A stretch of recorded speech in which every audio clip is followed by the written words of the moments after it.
الرجيم بسم الله الرحمن الرحيم أمن يجيب المضطر إذا دعاه ويكشف السوء ويجعلكم خلفاء الأرض أإله مع الله قليلا ما تذكرون أمن يهديكم في ظلمات البر والبحر ومن يرسل الرياح بشرا بين يدي رحمته أإله مع الله تعالى الله عما يشركون أمن يبدأ الخلق ثم يعيده ومن يرزقكم من السماء والأرض أإله مع الله قل هاتوا برهانكم إن كنتم صادقين صدق الله العظيم رب اشرح لي صدري ويسر لي أمري واحلل عقدة من لساني يفقهوا قولي اللهم ألهمنا رشدنا وأعذنا من شرور أنفسنا اللهم انفعنا بما علمتنا وعلمنا ما ينفعنا وزدنا علما اللهم صل على سيدنا محمد وعلى آل سيدنا محمد وبارك وسلم آمين يا رب العالمين. تزکیۃ العقائد کتاب میں نے پچھلے دنوں پڑھی تھی مولانا قاسم نانوتوی کی. اس کے آخر میں وہی پوڈ کاسٹ بات کر رہا ہوں.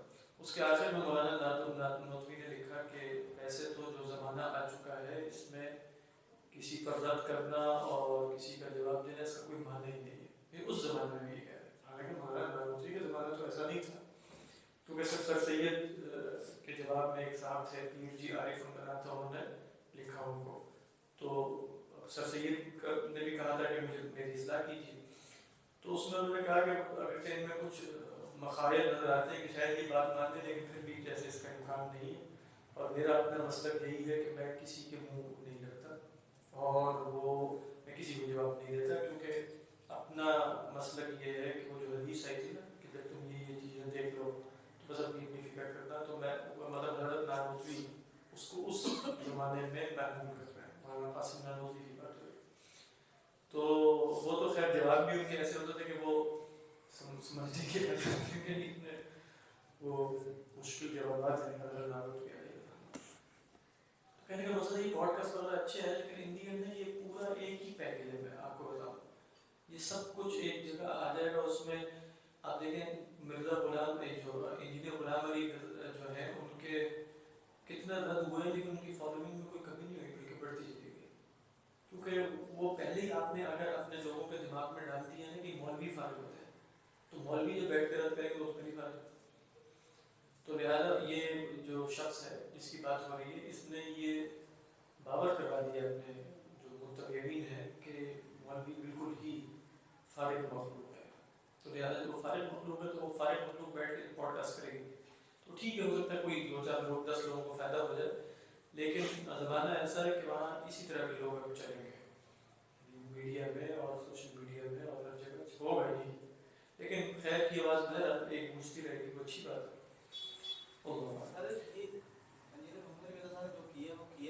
لیکن ہمارے اس طرح کے اداروں میں بھی یہ چیز ہے کہ مدارس یہ ہیں, علماء یہ ہیں, ٹھیک ہے, اور ان میں نہ جانا. زبیر صاحب بتاتے تھے کہ وہ جب میں شروع میں کہتے ہیں مدرسے میں جانے لگا نا یہاں سے کوئی کورس کر کے, تو میں ڈاکٹر صاحب سے مشورہ کیا, انہوں نے مجھے کہا نہیں مدرسے میں نہیں کہیں اور سے پڑھ لو. تو آپ یہ کیا اسی طرح میرے استاد مولانا نے مشورہ دیا تھا تو میں اچھا اس کے علاوہ بھی یہاں کچھ ایسے بندے بھی میں نے دیکھے جو کہتے ہیں یہ مذہبی اسٹیبلشمنٹ اس طرح لقبات دے رہے ہیں جو روک رہے تھے ڈاکٹر صاحب. ان کا اپنا ایک نقطہ نظر تھا. اس کی وجہ یہ تھی کہ ان کے خیال میں وہاں 2 چیزیں نہیں ہیں. ایک تو یہ انقلابی فکر نہیں ہے کہ ڈاکٹر صاحب اس کے شدید قائل تھے, اور دوسرا یہ کہ وہاں پس ذہنی ان کا خیال یہ بیچارہ سے پس ذہنی سے مراد یہ ہے کہ وہاں عموماً جو ایک جدید پڑھا لکھا انسان ہے چاہے اس کی سیرابی نہ اس کے یہ ان کا ایک نقطہ نظر تھا. اس کی بنا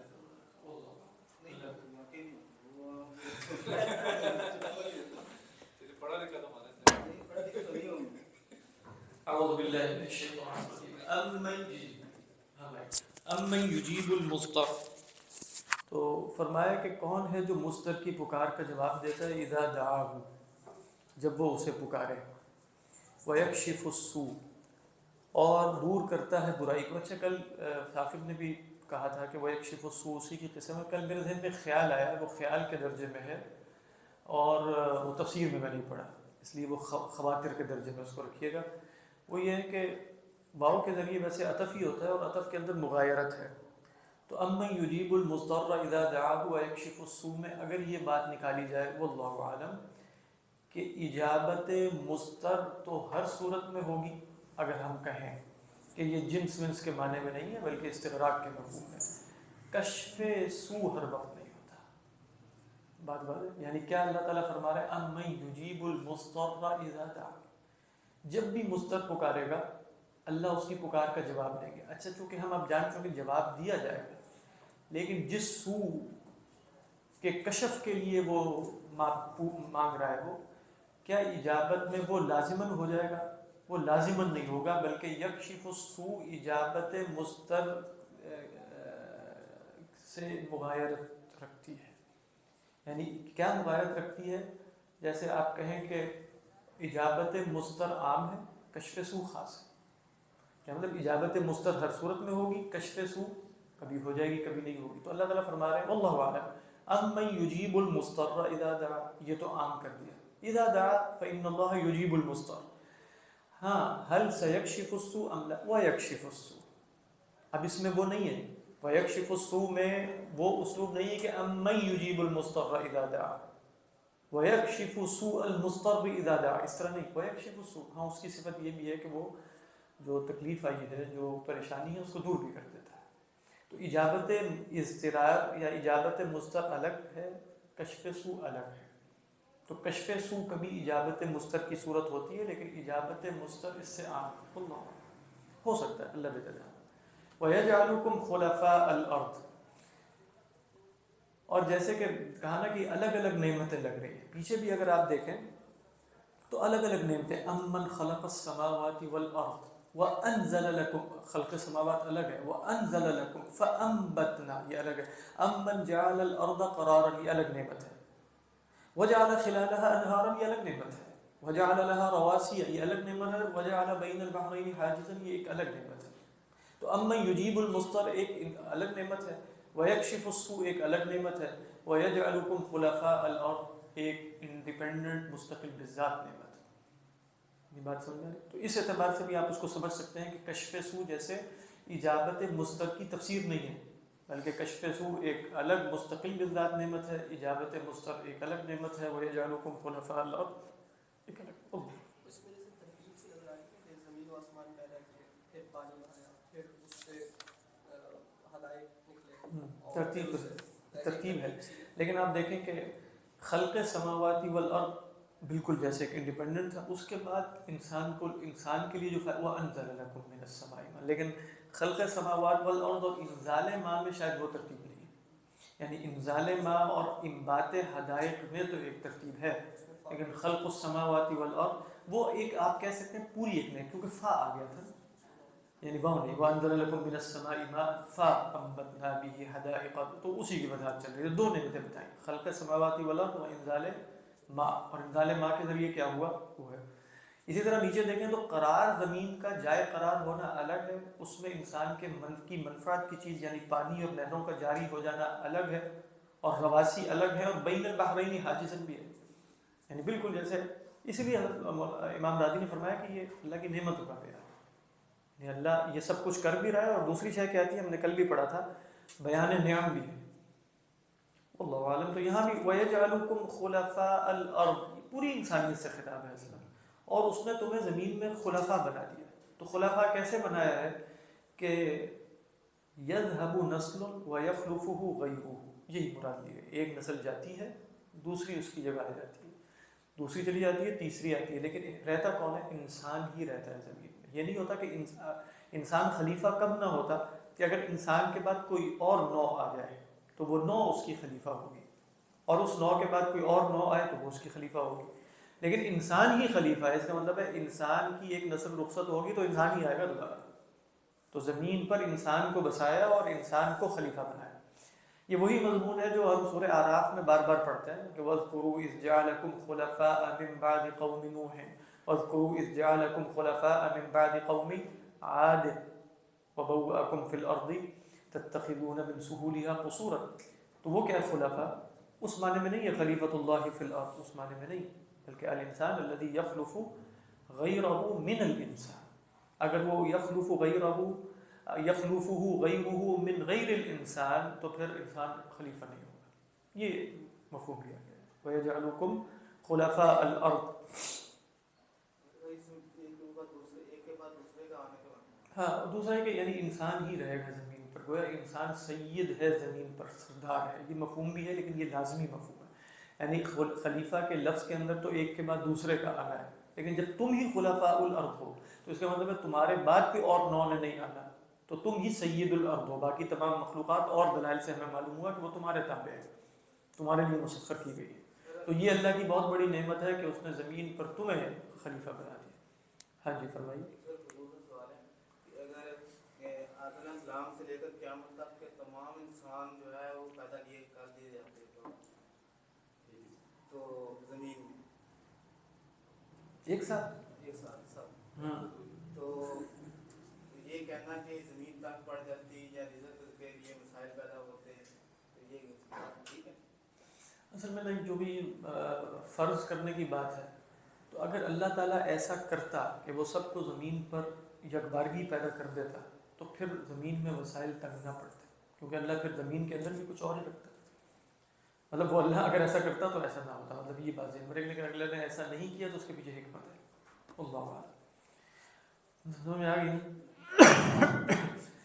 قلیلا ما تذکرون، کہا کہ یہ قلیلا جو ہے وہ مفعول مطلق جو ما قبل آ گیا ہے اس کی صفت ہے، اور مفعول مطلق محذوف ہے، اور قلیلا ما جو ہے وہ زائدہ ہے جس کی وجہ سے مفہوم پیدا ہو گیا عموم کا، ایسے قلیلا ما مثلا ما، ان اللہ لا یستحی ان یضرب مثلا ما، تو قلیلا ما تو اصل میں محذوف کیا ہے؟ تذکرا قلیلا تتذکرون او تذکرون، یعنی قلیلا مفعول مطلق کی صفت ہے، مفعول مطلق کی، یا بعض نے کہا کہ زمانے کی بھی ہو سکتی، زمانا قلیلا ما تذکرون، وہ تھوڑے سے عرصے کے لیے نصیحت پکڑتے ہیں، لیکن زیادہ قوی بات کیا ہے کہ یہ مفعول مطلق ہے۔ امن یہدیکم فی ظلمات الارض فی ظلمات البر والبحر، بھلا کون ہے جو تمہیں ہدایت دیتا ہے، تمہاری رہنمائی کرتا ہے، تمہیں راہ دکھاتا ہے بر و بحر کے اندھیروں میں، بر و بحر کے اندھیرے، یہاں بعض سلف سے مروی یہ ہے کہ ما قبل محذوف ہے، فی ظلمات اللیالی فی البر والبحر، یعنی بر و بحر کے اندھیرے سے مراد ہے جب بر میں اندھیرا ہو اور بحر میں اندھیرا ہو، یعنی رات کا اندھیرا ہو، یہ پہلی رائے ہے۔ دوسری رائے یہ ہے کہ نہیں، ظلمات البر والبحر میں کوئی شے معذوف نہیں ہے، اور ظلمات سے مراد ظلمات اللیل نہیں ہے، بلکہ عرب کہہ دیتے ہیں طریق مظلم، طریق مظلم، تو طریق مظلم کا مطلب ہے وہ رستہ کہ جو بہت پیچیدہ ہے، جس میں راہ نہیں ملتی، کبھی ادھر جانا ہے یا ادھر جانا ہے، کچھ سجائی نہیں دیتا، جیسے ہم بھی بولتے ہیں نا سجائی نہیں دیتا، اس کو طریق مظلم کہتے ہیں۔ تو کون ہے جو تمہیں ایسے رستوں میں کہ جہاں تمہیں کچھ سجائی نہیں دیتا وہاں تمہیں ہدایت دیتا ہے؟ کیسے ہدایت دیتا ہے؟ دن میں علامات کے ذریعے، رات کو ستاروں کے ذریعے، یعنی وہ جو سورہ نحل میں آپ پڑھتے ہیں نا کہ کیا پڑھتے ہیں وَأَلْقَى فِي الْأَرْضِ رَوَاسِيَ، کیا ہے سورہ نحل میں آپ وَعَلَامَاتٍ وَبِالنَّجْمِ هُمْ يَهْتَدُونَ، اس سے ما قبل کیا ہے جو بھی ہے وَعَلَامَاتٍ، اس سے مراد لی گئی ہیں وہ علامتیں جو رستوں میں نیچرل ہیں، بالکل یہ پہاڑ ہے، ادھر یہاں سے ایک درہ گزر رہا ہے، یہ علامات ہیں، یہ دن میں رہنمائی کرتی ہیں، وَبِالنَّجْمِ هُمْ يَهْتَدُونَ، اور ستاروں سے رات کو رہنمائی حاصل کرتی ہے۔ تو یہ ہے اَمَّن يَهْدِيكُمْ فِي ظُلُمَاتِ الْبَرِّ وَالْبَحْرِ وَمَن يُرْسِلُ الرِّيَاحَ، اور کون ہے جو بھیجتا ہے ہواؤں کو، ریاح کو، ریح کی جمع عموماً ہماری قرات میں، کیونکہ یہاں دوسری قرات وَمَن يُرْسِلُ الرِّيحَ، ایک اصول بیان کیا جاتا ہے کہ ریاح رحمت کی ہوتی ہے، ریح عذاب کی، لیکن یہ اصول باقی قراءات میں پورا نہیں اترتا، کیونکہ یہاں بھی جیسے آپ دیکھیں گے کہ یہاں متواتر قراءت ہے وَمَن يُرْسِلُ الرِّيحَ، تو اب وہ ریاح کی جگہ کیا آ گئی؟ ریح، تو ریح بھی ایسی ہو سکتی ہے بشرن، یعنی بطور خوشخبری، بشرن جو ہے وہ مفعول لہو بھی ہو سکتا ہے اور حال بھی ہو سکتا ہے، یعنی مبشرن ہے، ریا جمع ریح کی.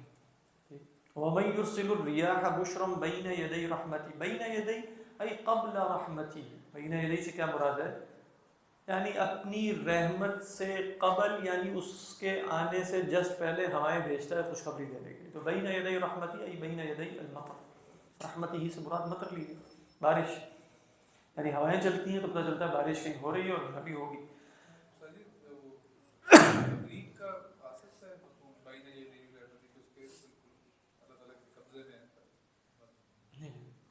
مثلا میں اس لیے نہیں ہے کہ وہ یعنی یہ بین یدی رحمتی اصل میں حال ہے. یعنی یہ جو بین یدی رحمتی جملہ ہے ظرف ہے نا اصلا، تو اس کو ہم حال اس طرح کہتے ہیں کہ یہ حال محذوف سے کا متعلق ہے. تو وَمَن يُرْسِلُ الرِّيَاحَ بُشْرًا حَالَ كَوْنِ هَذِهِ الرِّيَاحِ بَيْنَ يَدَيْ رَحْمَتِهِ. یہ نہیں ہے کہ اللہ کے ہاتھ میں نہیں بات ہو رہی، کیونکہ وہ بین یدی اللہ نہیں ہو رہا، بین یدی رحمتی اس کی اور یہ جو عربوں کا اسلوب ہے کہ فلان بین یدی امام یا قدام کے مفہوم میں آتا ہے. یعنی سامنے سے جو آدمی چلتا ہوا آپ کے پاس آ رہا ہے وہ کیا ہے؟ یأتی بین یدی ہے. اسی لیے بین یدی کنٹمپریریز کو بھی کہہ دیتے ہیں، کیونکہ وہ آپ کے پیچھے نہیں ہوتے، آپ کے آگے ہوتے ہیں. مثال کے طور پہ فَجَعَلْنَاهَا نَكَالًا لِمَا بَيْنَ يَدَيْهَا وَمَا خَلْفَهَا وَمَوْعِظَةً لِّلْمُتَّقِينَ. تو فَجَعَلْنَاهَا نَكَالًا لِمَا بَيْنَ يَدَيْهَا أي لمن كان حاضرا وما خلفها ولمن لم يكن حاضرا. تو بین یدی رحمتی سے مراد یہ حال ہے اصلا. یرسل الریاح حال کونها بین یدی رحمتی. واللہ اعلم. مبشرن بھی حال ہے، سوری بشرن بھی حال ہے، اور اس کے بعد بین یدی رحمتی ایک اور حال کا متعلق ہے. یعنی آپ کیا کہیں گے ویسے اگر بالکل حال کونی نہ بنائے؟ ومن یرسل الریاح بشرا کائنۃ بین یدی رحمتی. کائنۃ بین یدی رحمتہ الہ مع اللہ. پھر وہی سوال الہ مع اللہ فعل هذا او الہ مع اللہ یستحق العبادہ. تعالی اللہ عما یشرکون. تعالی اللہ بلند ہے اللہ، بلند ہوا اللہ کس سے؟ عما یشرکون. امن یبدأ الخلق. فرمایا کہ ذرا بتاؤ کون ہے جو پہلی دفعہ پیدا کرتا ہے. ثم یعیدہ. پھر وہ اعادہ کرے گا. یہاں ایک اشکال وارد ہوا جو مفسرین نے نقل کیا کہ اللہ تعالیٰ اپنی نعمتوں کو گنوا رہا ہے، تو نعمت کو گنوانے میں یعیدہ کہاں سے آ گیا، جس کے تو مخاطبین منکر تھے. یعنی یہ تو ٹھیک ہے یبدأ الخلق وہ بھی مان لیا انہوں نے، لیکن یعیدہ وہ اعادہ کرے گا اس کا، اس کے تو وہ منکر ہے. اس کا جواب علماء نے یہ دیا کہ چاہے کوئی منکر ہو لیکن چونکہ اس کے اوپر دلائل قطعیہ موجود ہیں لہذا اسے بھی بطور نعمت بیان کیا جا سکتا ہے، چاہے سامنے والا مانے یا نہ مانے. امن یبدأ الخلق ثم یعیدہ. اور پھر فرمایا ومن یرزق. یعیدہ ترجمہ واضح ہے، اعاد یعید اعادۃ. ومن یرزقکم من السماء والارض. اور کون ہے جو تمہیں رزق دیتا ہے. رزق کی ابتدا کہاں سے ہوتی ہے؟ اوپر سے بھی آتا ہے زمین سے بھی آتا ہے. من ابتدائیہ ہے. یرزقکم من السماء یعنی یبتدئ الرزق من السماء ایضا بحيث ينزل الله المطر وكذلك ينبت من الارض ایضا. تو پیچھے آ چکا ہے فانزل لكم من السماء ماء فانبتنا به حدائق ذات بهجہ. تو رزق کا جو مصدر ہے وہ اوپر سے بھی ہے نیچے سے بھی. تو ومن يرزقكم من السماء والارض اِلَٰهٌ مَّعَ اللَّهِ. کہ اللہ کے سوا کوئی معبود ہے. قُلْ هَاتُوا بُرْهَانَكُمْ إِن كُنتُمْ صَادِقِينَ. یہاں امام رازی علیہ الرحمہ فرماتے ہیں کہ گویا معلوم ہو گیا کہ دین کے اصول میں سوائے برہان کے کسی اور شے کو عمل دخل نہیں. یعنی آپ کوئی تخمینی بات کر دیں، کوئی ظنی بات کر دیں، کچھ بھی نہیں. یہاں تو برہان لانی پڑے گی، ایسی برہان کے جو غالب ہو. برہان اصل میں غالب دلیل کو کہتے ہیں، جس کو اللہ تعالیٰ نے سلطان بھی کہا ہے. تو برہنہ یبرہن مبرہن، برہنہ کے اندر ایک مفہوم روشن کر دینے کا بھی. مبرہن بات کیا ہے؟ بالکل روشن بات ہے، جس میں کوئی اندھیرا نہیں ہے، جس میں کوئی احتمال نہیں ہے، جس میں کوئی اشکال نہیں ہے. تو قل ہاتوا برہانکم، اس کی جمع براہین. اور یہ لفظ جیسے متکلمین بہت استعمال کرتے ہیں تو وہ دلیل برہانی کہتے ہیں. دلیل برہانی وہ ہے جو قطعی دلیل ہو. اگر اس کے اندر احتمال ہے تو وہ دلیل برہانی نہیں ہوتی. تو قل ہاتوا برہانکم، اپنی کوئی دلیل لے آؤ. ان کنتم صادقین. بات واضح ہے. اس کے بعد ذرا نیچے پڑھیے. یجیب المضطر قیل هو المجہود. کہا کہ مضطر کون ہے؟ مجہود. مجہود کون ہے؟ الذی جہدہ، جہادت الحیا مثلا، اس کو زندگی نے تھکا دیا، تھکا ہوا آدمی، کچھ سمجھ نہیں آ رہا، کچھ سنائی نہیں دے رہا اسے. وقیل، اور یہ بھی کہا گیا الذی لا حول له ولا قوة، ایک ہی بات ہے. واللفظ مشتق من الضرر، ضرر سے مشتق ہے یہ لفظ. ای الذی اصابہ الضر او من الضرورة، ای الذی الجأته الضرورة الى الدعاء، یا تو یہ ہے کہ ضرر اسے پہنچا تو وہ مستر ہے، یا جس کو اس کی ضرورت نے دعا پر آمادہ کیا ہے، یعنی بالکل جس کے سامنے اب اسباب موجود نہیں ہیں. خلفاء الارض ای خلفاء فیہا تتوارثون سکناہا، وہی جو ہم نے مفہوم بیان کیا تھا خلفاء کا، وہی انہوں نے یہاں بیان کیا کہ بھئی زمین میں خلفاء ہے کہ تم زمین میں سکنا میں ایک دوسرے کے وارث بن جاتے ہو. ام من یہدیکم یعنی الہدایت بالنجوم والطرقات، یہاں طرقات سے مراد العلامات التي في الطرق. بشرا ذکر فی الاعراف من السماء والارض الرزق من السماء المطر ومن الارض النبات، اور بھی آپ کہہ سکتے ہیں اس کے مفاہیم اور بھی ہو سکتے ہیں، لیکن یہ علی سبیل المثال ہے. ہاتوا برہانکم تعجیز للمشرکین، ہاتوا برہانکم سوال حقیقت میں نہیں ہے، جب آپ پڑھتے ہیں نا بلاغت میں کہ سوال استفہام کے لیے ہوتا ہے، پھر فلاں فلاں فلاں مقاصد کے لیے آتا ہے، ان میں سے ایک مقصد کیا ہے تعجیز. تو یہاں سوال یہ نہیں کہ چل دلیل لاؤ تو ہم انتظار کر رہے ہیں، واقعی تمہارے پاس دلیل نہیں، تعجیز ہے، عاجز قرار دینے کے لیے للمشرکین. قل لا يعلم من في السماوات والارض الغیب الا اللہ. ٹھیک، اس آیت میں انہوں نے تفصیلی کلام بھی کیا ہوا ہے، وہ بھی ابھی ہم دیکھتے ہیں. میں آپ کو بتا دیتا ہوں اشکال کیا ہے. قل لا يعلم من في السماء، ترجمہ واضح ہے، کہہ دیجئے نہیں جانتا من فی السماوات والارض. یعلم کا فاعل کون ہے؟ لا يعلم کا فاعل من فی السماوات والارض، کیا نہیں جانتا، مفعول کے الغیب، سوائے کون؟ الا اللہ، سوائے اللہ کے. وما یشعرون ایان یبعثون، تو یشعرون میں اب جو ہم کی ضمیر ہے وہ غیر اللہ کی طرف ہے، یعنی من فی السماوات والارض الغیب الا اللہ، تو جو بھی زمین و آسمان میں ہے سوائے اللہ کے وہ شعور نہیں رکھتے کہ ایان یبعث. اس میں ایک نحوی اشکال ہوا جو عقدی اشکال جس سے برابر ہوا. وہ اشکال یہ ہے کہ اللہ تعالیٰ زمین و آسمان میں نہیں ہے، اللہ تعالیٰ زمین و آسمان میں نہیں ہے. تو قل لا يعلم من في السماوات والارض الغیب الا اللہ، تو استثناء متصل مشکل لگ رہا ہے، بات ہے، استثناء متصل مشکل ہے. پھر کیا ہے استثناء منقطع. لیکن استثناء منقطع کا قاعدہ کیا ہم پڑھتے ہیں، دیکھیں استثناء متصل کیا ہوتا ہے، اس میں مستثنی منہو کی جنس میں سے ہوتا ہے، ایسا ہی ہے. تو استثناء متصل اگر موجب ہو تو وہ منصوب ہوتا ہے ہر صورت میں، اگر وہ غیر موجب کلام ہو تو دونوں صورتیں جائز ہیں نا، یا آپ اس کو نصب میں رکھیں یا علی سبیل البدل بنا لیں. سمجھ آ رہی ہے کہ اگر مثال کے طور پہ کلام متصل ہے، ہم کہتے ہیں لا يعلم من في هذا الصف وقت الامتحان الا زید، الا زید. اب ہم الا زیدن بھی کہہ سکتے ہیں، الا زیدن بھی کہہ سکتے ہیں. الا زیدن استثناء متصل کی صورت میں اس کو ہم نے، اگرچہ کلام جو ہے وہ غیر موجب ہے، یہاں غیر موجب کی بات ہو رہی ہے نا، کلام موجب سے مراد ہے مثبت کلام ہے، غیر موجب سے مراد ہے منفی کلام ہے. تو یہاں لا آ گیا نا، تو لا يعلم من في الصف وقت الامتحان الا زید، الا زید علی سبیل البدل، لا يعلم کا فاعل ہی بنا لیا ہم نے. اور اگر ہم اس کو علی سبیل البدل نہ بنائیں تو ہم کیا کہیں گے؟ الا زید. بات واضح. اچھا، استثناء منقطع اگر ہو اور وہ کلام غیر موجب ہو، سمجھ میں آ رہی؟ استثناء منقطع میں لازماً نصب آتا ہے. بات سمجھ میں آ رہی؟ یعنی آپ یہ اگر قل لا ہم کہیں لا يعلم من في هذا الصف وقت الامتحان الا من هو خارج الصف، یعنی الا زیدن، مثلا ہم فرض کریں کہ زید لیس من الصف، تو اب ہم کیا کہیں گے؟ الا زیدن، الا زید نہیں. ٹھیک ہے.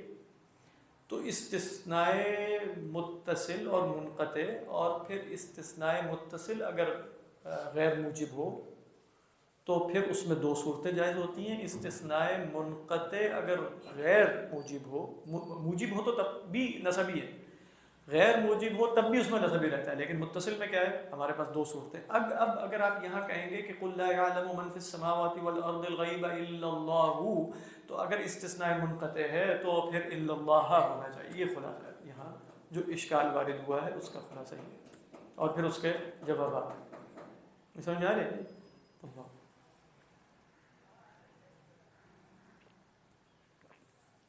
وہ بھی ہم جوابات پڑھیں گے جو دیے گئے، کیونکہ اس آیت سے کہا حشویہ نے اور مشبہہ نے اور مجسمہ نے استدلال کیا کہ اللہ من جملۃ من فی السماوات. اب عقیدہ کا مسئلہ جو یہاں سے سمجھ میں آ رہا ہے وہ یہ ہے کہ من فی السماوات والارض، تو السماوات والارض ظرف ہے کس کا؟ من کا، اور الا اللہ میں استثناء متصل ہونا چاہیے تبھی الا اللہ بنے گا، اور اگر استثناء متصل ہوگا تو اللہ تعالیٰ من جملتی والعیاذ باللہ من فی السماوات والارض، فثبت انه فی السماوات والارض. اگرچہ یہ اشکال اتنا مشکل نہیں تھا کیونکہ اللہ نے آمین تو من فی السماء بھی تو کہا ہوا ہے، وهو الذی فی السماء الہ وفی الارض الہ بھی فرمایا ہوا ہے، تو وہ مشکل، لیکن یہ ایک اشکال تھا اور اس کا جواب دیا گیا جو بھی ہم دیکھ لیں. سمجھا؟ تو پڑھ لیتے ہیں. کہتے ہیں هذه الآية تقتضي انفراد الله تعالى بعلم الغیب. یہ بات تو واضح ہے، یہ آیت بتا رہی ہے کہ عالم الغیب صرف اللہ ہی ہے، اللہ کے سوا کوئی نہیں. اچھا، وأنه لا يعلمه سواه، ولذلك قالت عائشة رضي الله تعالى عن من زعم أن محمدا صلى الله عليه وسلم يعلم الغيب فقد أعظم الفرية على الله تعالى ثم قرأت هذه الآية. ٹھیک ہے، یہ تو صحیح روایت ہے مسلم شریف کی کہ آپ سیدہ عائشہ نے فرمایا کہ جو تم سے کہے یا زوم رکھے کہ اللہ کے نبی غیب جانتے تھے صلی اللہ علیہ وسلم تو وہ اللہ پر جھوٹ باندھ رہا ہے. بات بات فریہ وہی افتراء سے، فریہ اسم ہے، فریہ یعنی الذی یفترا، یعنی جس کو باندھا جاتا ہے اللہ پر. ثم قرأت هذه الآية فإن قیل، اب اس اشکال کا، اس میں ایک اشکال وارد ہوتا ہے کہ اللہ کے نبی تو غیب بتایا بھی کرتے تھے. فإن قیل فقد كان النبي صلی اللہ علیہ وسلم يخبر بالغیوب وذلك معدود في معجزاته، کہ آپ غیب کی خبر دیتے تھے اور یہ آپ کے معجزات میں شمار ہوتا ہے. فالجواب انه صلی اللہ علیہ وسلم قال لا انی لا اعلم الغیب الا ما علمنی اللہ. یہ حدیث اس طرح ثابت نہیں لیکن یہ مفہوم روایات سے ثابت ہے کہ بھئی مجھے تو اتنا ہی غیب معلوم ہے نا جتنا اللہ نے مجھے بتا دیا. اچھا یہ ذہن میں رکھیے، غیب مطلق ہوتا ہی وہ ہے جو بلا سبب جانا جائے.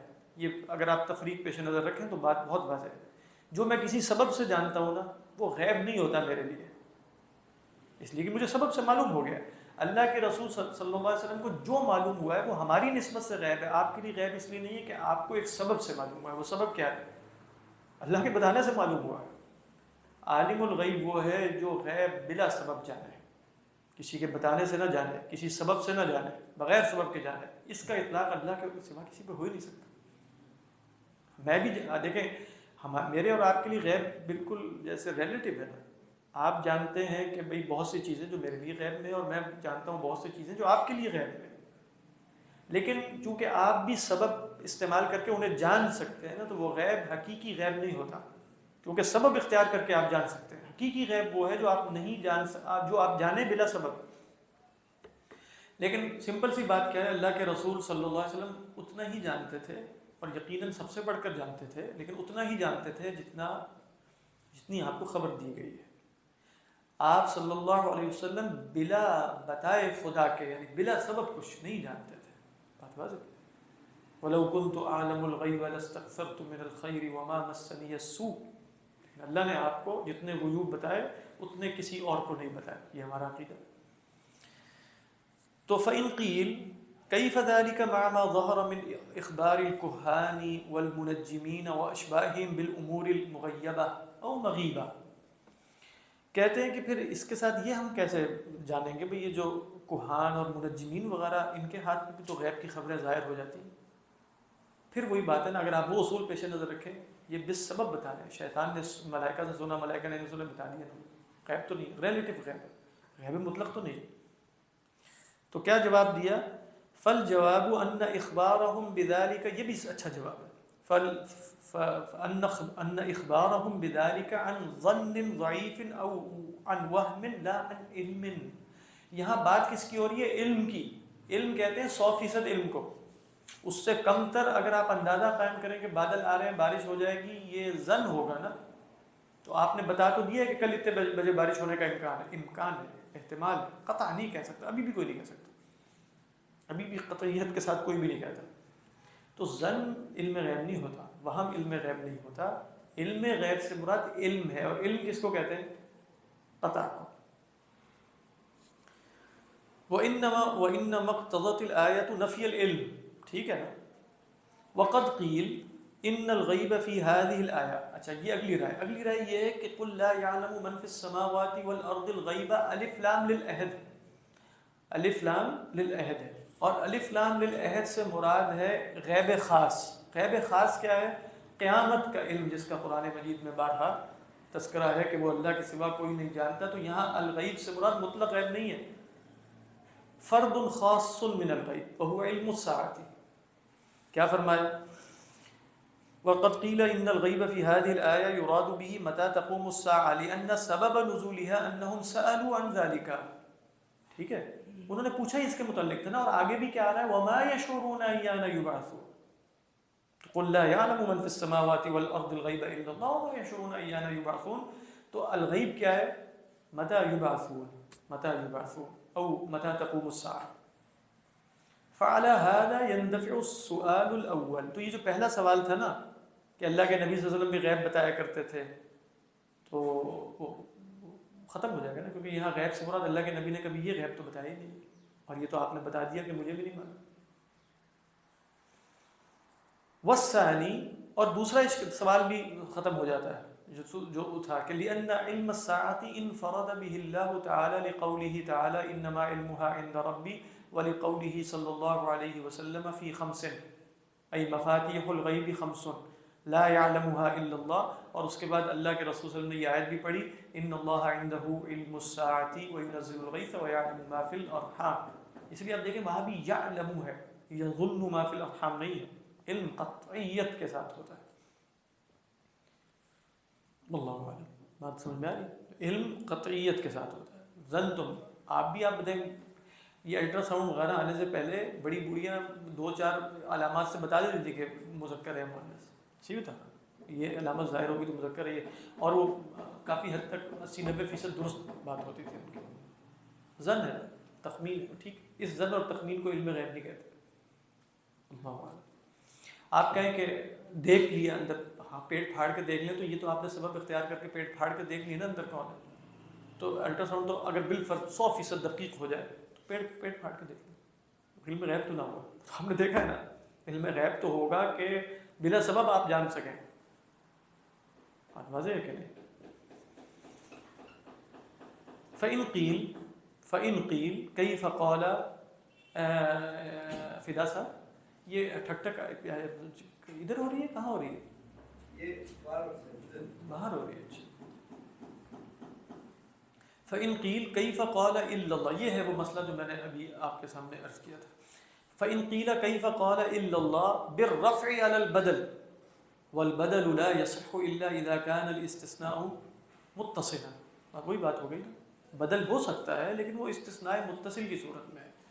اس کا امام بیضاوی علیہ الرحمہ نے جیسے جواب دیا کہ یہ کوئی 100% قاعدہ کوئی بھی نہیں ہے، بلکہ ایک ہے لغت حجاز، ایک ہے لغت تمیمی. شاید یہ بھی ذکر کریں گے، انہوں نے اس کو ضعیف کہا. لغت تمیمی جو ہے وہ استثناء منقطع اور استثناء متصل دونوں صورتوں میں بدل کی قائل ہے. تو یہ قرآن مجید یہاں اس لغت پر نازل ہو سکتا ہے، اللہ اعلم. لیکن عمومی جو عربوں کا طریقہ تھا وہ اس طریقے، خاص طور پہ اہل حجاز کا نہیں تھا. اہل حجاز کا یہ نہیں تھا، وہ استثناء منقطع کی صورت میں ہر صورت میں اس کو وہ کرتے تھے، کیا بلا منصوب. تو والبدل لا يصح الا اذا كان الاستثناء متصلا ويكون ما بعد الا من جنس ما قبله. والله تعالى ليس ممن في السماوات والارض باتفاق يعني یہ اجماعی مسئلہ ہے، ٹھیک. فان القائلين بالجهة والمكان يقولون انه فوق السماوات والارض. یعنی ابھی کہا ہے کہ باتفاق فرما دیا، اور پھر کہا کہ یہاں تک کہ جو جہت والے ہیں وہ بھی یہ نہیں مانتے کہ وہ فی السماوات والارض، وہ بھی کیا کہتے ہیں؟ فوق السماوات والارض. تو اشکال تو ان کو بھی رہے گا. بات واضح. تو کہتے ہیں فإن القائلین بالجہة والمکان یقولون انه فوق السماوات والارض والقائلین بنفی الجہة یقولون ان اللہ تعالی لیس بہما ولا فوقہما ولا داخلا فیہما ولا خارجا عنہما. ٹھیک، یعنی الاشاعرہ والماتریدیہ ان کا یہ ہے سلسلہ، اور وہ اللہ تعالیٰ سے یہ تمام جہات کی نفی کرتے ہیں. یعنی وہ یہ نہیں کہیں گے کہ وہ کہیں گے کہ لیس لا داخل العالم ولا خارجہ، اگر داخل ہی تو خارج ہونا چاہیے نا، لا داخل العالم ولا خارجہ ولا فوقہ ولا تحتہ ولا یمینہ ولا شمالہ، یعنی الجہاد الستہ وہ بھی نہیں ہے، فوق یعنی آگے پیچھے قدام خلف کہیں بھی نہیں، اور لا داخل ولا خارج، یعنی اللہ تعالیٰ ان کیٹیگریز سے ماورا ہے، کیونکہ یہ کیٹیگریز جو ہیں وہ جسمانیات کے ساتھ لاحق ہیں، ٹھیک ہے، اور یہ اللہ تعالیٰ جسم نہیں ہے تو وہ یوں مانتے ہیں۔ جو مجسمہ اور مشبہہ ہیں وہ یہ کہتے ہیں کہ جس کی آپ یہ صفت بیان کر رہے ہیں وہ معدوم ہوتا ہے، وہ معدوم جو نہ داخل ہو نہ خارج ہو، تو وہ اس لحاظ سے، اس لیے آپ دیکھیں کہ یہ لوگ صرف عالم مادی کو مانتے ہیں، کیونکہ یہ عالم مادی کی ہیں تو ان کے خیال میں خدا بھی ایسا ہی ہونا چاہیے، یا ادھر ہوگا تو ادھر نہیں ہے، ادھر ہے تو ادھر نہیں ہے، اوپر، تو وہ کہتے ہیں اس کے سوا ہمیں کوئی شے سمجھ میں نہیں آتی، اس کے سوا جو کچھ ہوتا ہے وہ معدوم ہوتا ہے۔ اب یہ ان لوگوں کا خیال ہے، اور وہ مطلب مجھے نہیں لگتا کہ یہ کوئی اتنی خبی بات ہے، مطلب لیکن یہ بڑے بڑے ائمہ کا ان حضرات میں ان کا خیال یہ ہے کہ یہ لوگ معدوم کی عبادت کرتے ہیں، یعبدون المعدوم، کس کی یعبدون المعدوم، لماذا؟ لأن الوصف الذي يصفون به إلههم هو وصف المعدوم، کیونکہ معدوم بھی کیا ہوتا ہے؟ لا فوق ولا تحت ولا خارج ولا۔ الاشتراک فی السلبیات، ذرا غور سے یہ بات سن لیجیے گا، اس کا ترجمہ نہیں کروں گا۔ الاشتراک فی السلبیات لا يقتضی الاشتراک فی الماہیہ، سلبیات میں اشتراک ترجمہ کر دیتا ہوں، اس سے ماہیت میں اشتراک لازم نہیں آتا۔ یہ سب اگر معدوم کے ساتھ آپ کے خیال میں اشتراک ہے، سلبیات میں ہے، تو لہذا سلبیات میں اشتراک منطق کے تحت بھی اس سے ماہیت میں، یعنی اگر آپ کہیں نعمان، عبداللہ نعمان بیٹھے ہیں سامنے، آپ ان کے بارے میں کچھ صفات بیان کریں، یہ بھی نہیں ہے، یہ بھی نہیں ہے، یہ بھی نہیں ہے، یہ بھی نہیں ہے، یہ بھی نہیں ہے، 5 صفات ہم نے کہیں، اور یہی بین ہی صفات کسی حیوان کے بارے میں بھی کہی جا سکتی ہیں، یہ بھی نہیں، یہ بھی نہیں ہے، یہ بھی نہیں ہے، یہ بھی نہیں ہے، یہ بھی نہیں ہے۔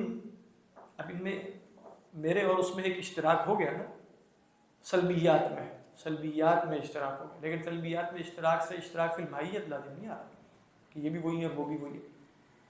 تو وہ کہہ رہے ہیں کہ اللہ تعالیٰ جب جسمانیہ سے ماورا ہے تو وہ کیٹیگریز جو جسم پر اپلائی ہوتی ہیں وہ وہاں اپلائی نہیں ہو سکتی، اور یہ سب کی سب عالم جسمان سے تعلق رکھتی ہیں۔ واللہ عالم، یہ خیال ہے اشاعرہ اور ماتریدیہ کا، یعنی علماء اسلام کی اکثریت جو ہے 3 4 صدی سے وہ یہی عقیدہ رکھتی ہے، ٹھیک ہے۔ ہاں ایک قلہ قلیل ہے جو سمجھتا ہے کچھ، جی فرمائیے۔ سر کل آپ نے فرمایا تھا کہ اللہ ذاتیات میں ہر جگہ موجود ہے، صفات میں موجود ہے، اس کی تشریح فرما دیں۔ یہ صرف اس لیے کہا جاتا ہے حلول لازم ہے، یعنی کیا مطلب؟ اگر آپ نعوذ باللہ کہیں کہ اللہ تعالیٰ کی ذات گلاس میں نعوذ باللہ موجود ہے، یا اس کمرے میں بھی موجود ہے، میرے اندر بھی موجود ہے، تو ہر شے میں الوہیت ایک لازم آ جاتی ہے، اور حلول لازم آئے گا کہ اس کائنات میں کسی طرح کا ایک سرایان ہے اور ایک حلول ہے، اس کی نفی کرتے ہیں۔ اس کی نفی کے لیے وہ کہتے ہیں کہ اللہ کی ذات ماورا ہے، اس کی حقیقت بھی ہم نہیں جانتے یہ وہ، اور پھر اللہ کی پریزنس کیا ہے، کس اعتبار سے ہے، وہ علم کے اعتبار سے، وہ سما کے اعتبار، یہ سلف سے ثابت ہے، یہاں تک کہ عبداللہ ابن عباس سے بھی، وَهُوَ مَعَكُمْ أَيْنَمَا كُنْتُمْ بِعِلْمِهِ وَقُدْرَتِهِ وَبَصَرِهِ وَسَمْعِهِ۔ تو لہذا یہی عقیدہ اشاعرہ ماتریدیہ کا بھی یہی ہے، لیکن المنتسبین الی الاشاعرہ کچھ صوفیہ ایسے ہیں جو ہر جگہ مانتے ہیں بلا کیف وجود مانتے ہیں۔ مجدد الفسانی علیہ الرحمہ نے کچھ جگہوں پر نفی کی ہے، مکتوبات میں کچھ جگہوں پہ اشارتاً اثبات کیا اس کا۔ سر یہ مثال دیجیے کہ اس طرح ہوا ہر جگہ موجود ہے، اسی طرح اللہ بھی ہر جگہ موجود ہے۔ تو غلط بات ہے، بہت خطرناک۔ وہ تو اس میں کہتا ہے کہ خلا میں کہاں یہ نہیں ہوا ہے۔ نہیں، اللہ تعالیٰ کی ہوا تو ایک فزیکل وجود ہے، وہ موجود ہے ہر جگہ، لیکن وہ فزیکل وجود ہے نا، اس طرح پر موجود، اس طرح وجود ماننا تو بڑا خطرناک، ہر شے ہی معلوم ہو جائے گی نا، میرے اندر بھی تو ہوا ہے کہ نہیں ہے، تو میں اب ہوں کہ خدا ہوں، بندہ ہوں، بات بات ہے۔ تو اس لیے تصور اس طرح نہیں ہے، جو یہی وہ بتائیں، یہاں ظن و تخمین سے کام نہیں چلے گا کہ جس طرح ہوا، یہ قیاس وغیرہ اللہ کے بارے میں نہیں چلے گا۔ اللہ تعالیٰ نے جو بتایا، اب اس لیے آپ دیکھیں جتنی بھی معیت کی آیات ہے نا، وہ شروع اور ختم علم سے ہوتی ہے، يعلم ما يلج في الأرض وما يخرج منها وما يعلم سبعة يعلم ما يلج في الأرض وما يخرج منها وما ينزل من السماء وما يعرج فيها وهو معكم أينما كنتم والله بما تعملون بصير. شروع میں بھی یعلم، آخر میں بھی بصیر، کوئی علم و بصارت سب و قدرت. اسی طرح سورہ مجادلہ میں کہ أَلَمْ تَرَ أَنَّ اللَّهَ يَعْلَمُ مَا فِي السَّمَاوَاتِ وَمَا فِي الْأَرْضِ ما يكون من نجوى ثلاثة إلا هو رابعهم ولا خمسة إلا هو سادسهم ولا أكثر من ذلك ولا أدنى من ذلك ولا أكثر إلا هو معهم أينما كانوا ثم ينبئهم بما عملوا يوم القيامة إن الله بكل شيء عليم. یعنی بات شروع علم سے ہوئی، ختم کہاں ہوئی؟ علم پر. تو اشارہ تو واضح ہے کہ معیت علمی ہے اور سلف سے بھی ثابت. حلول، وہ جو ابھی میں بتا رہا تھا، حلول سے مراد ہے خدا کی ذات ہر جگہ پر ہونے کا مطلب ہے ہر جگہ میں الوہیت ہے. یہاں تک کہ میرے اندر بھی تو ہوئی نا پھر خدا کی ذات کے نہ ہوئی اس تصور کے نتیجے میں. تو یہ اس کو حلول کہتے ہیں. تو اللہ تعالیٰ جسمانیات میں حلول نہیں فرماتے. یہ بھی دلائل عقلی سے ثابت ہے کہ وہ منزہ ہے. گنجائش ہے، لیکن وہی میں بتا رہا ہوں ظن اور تخمین ہے. یعنی صوفیہ نے کہا کہ معیت تم نے یہاں قیاس کیا جیسے جسم کی جسم میں کے ساتھ ہوتی ہے. ہم کہہ رہے ہیں ہم اس معیت کے قائل نہیں ہیں، نہ حلول کے قائل ہیں، نہ اتحاد کے قائل ہیں، لیکن پھر بھی ایک معیت ہے جو ہماری سمجھ سے ماورا اور وہ معیت ذاتی ہے. وہ یوں کہہ رہے ہیں. یہ سلف سے نہیں ثابت. یعنی یہ اس کو عقیدہ نہیں کہنا چاہیے، ان کے وہ ہے اپنے خیالات ہیں. تو بہتر تو یہی ہے کہ جو ثابت ہے وہی مانا جائے کہ علم اور قدرت و سماعت وغیرہ. لیکن چونکہ وہ اس میں حلول کی نفی کر رہے ہیں تو اب ان کو ہم کوئی کافر وافر نہیں کہہ سکتے، یا بدعتی بھی شاید نہ کہا جا سکے. بس کہا یہ جائے گا کہ بہتر ہے کہ یہاں وہیں وقف کیا جائے کہ جو جہاں قرآن نے وقف کیا. عقیدے میں احتیاط ہی ہوتی ہے. حلول سے رکتے ہیں، حلول کو نہیں مانتے. نہیں، وحدت الوجود تو اور ہے، حلول اور ہے. ہاں، حلول تو دو وجودوں میں ہوتا ہے. حلول و اتحاد کے اندر دو وجود چاہیے ہوتا ہے. یا تو وجود یہ وہ حلول کے قریب. ان کا انشاءاللہ ہم پیر کو پڑھیں گے. وہ امام غزالی علیہ الرحمہ نے نقل کیا ہے الحق کے اندر نا، حسین بن منصور الحلاج کا ذکر کیا. نام لے کے نہیں ذکر کیا لیکن اشارہ بیان کیا. حسین بن منصور الحلاج کے اقوال توحید میں نہایت اعلیٰ پائے کے امام قشیری علیہ الرحمہ نے نقل کیے رسالہ قشیریہ، پڑھنے کے قابل. بہرحال فهو على هذا استثناء منقطع فكان يجب ان يكون منصوبا. ٹھیک ہو گیا.